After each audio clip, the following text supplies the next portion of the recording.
Ma'am, I must protest. Last week, senior officers who work in this building issued a statement declaring they would not be investigating the unlawful Christmas party held in Downing Street last year. The statement claimed a criminal inquiry is not possible because there is, quote, an absence of evidence. Correct me if I'm wrong here, ma'am, but the whole purpose of a police inquiry is to gather evidence. But because your officers are unwilling to get off their backsides and find it, my team are bringing that evidence direct to Scotland Yard. First, though, for the benefit of the Metropolitan Police, let's remind ourselves what the rules were in December 2020. The law stated no person may participate in a gathering in the Tier 3 area which consists of 2 or more people and takes place in any indoor space. Government guidance was similarly clear. You must not have a work, Christmas lunch or party where that is primarily social activity. The day before the party, Scotland Yard shut down a wedding where 40 people were in attendance. The officers working in this building released a statement saying, quote, holding large gatherings could be the difference between life and death for someone else. London is in Tier 3. You must not mix inside with anyone who is not in your household or support bubble. Indeed, we also know the Met are currently prosecuting people for allegedly holding a party in Ilford on December the 18th, 2020, the same night that Number 10 staff and their guests knocked back wine and played party games until 2 a.m. Nobody denies an event took place at 10 Downing Street. The issue is a simple one. Was it, as Number 10 claims, a work meeting, or was it a party? Let's look at the evidence.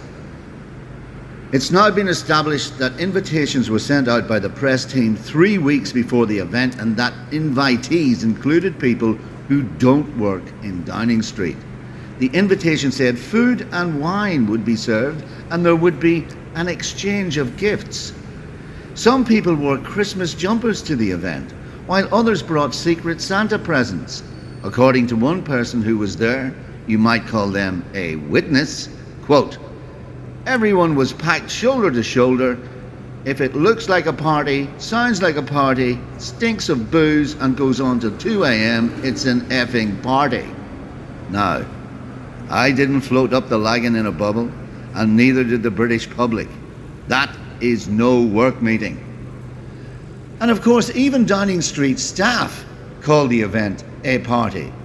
We know this because 4 days later, they held a mock press conference, footage of which has now been leaked, where they explicitly described it as a party, except that it would be controversial because it was held during lockdown, and discussed ways to present it to the public as a business meeting. Of course, if Metropolitan Police officers are worried about an absence of evidence that a party took place, they would do well to remember that the numerous people not employed at Number 10 who reportedly attended the party could only have gained access to it by coming to the gates of Downing Street and giving their names to a Metropolitan Police officer. But Scotland Yard is refusing to investigate. Why? When did we stop caring about truth and accountability? It's not a rhetorical question, ma'am.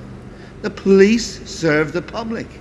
We do so without fear or favour, and we do so to the letter of the law. The letter. Our leaders partied while families were separated, and our citizens died in their thousands. Jesus, Mary and Joseph, led by the wee donkey.